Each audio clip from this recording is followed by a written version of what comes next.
Hi there, in this video, I will give you a quick guide on how you can add a glow effect in Photopea.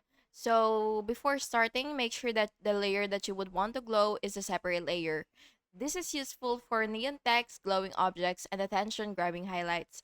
So first, what you will have to do is select the layer that you would want to glow in the layers panel. So for example, I would want to glow this. So what I will have to do is um, double click it, and now that we're here, you will just have to check the outer glow or the inner glow, and then you will click it to see the settings. And what you will have to do is set the blend mode to screen or normal, and then next you will pick the glow color.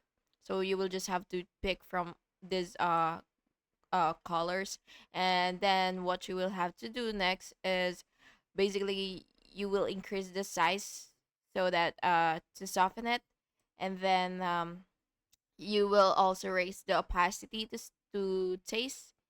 And yeah, for neon, you will just have to duplicate the layer, enlarge the outer glow on the back layer, and then reduce the fill of the top layer to intensify the effect.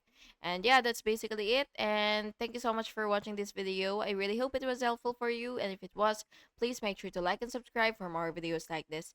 Thank you and have a good day.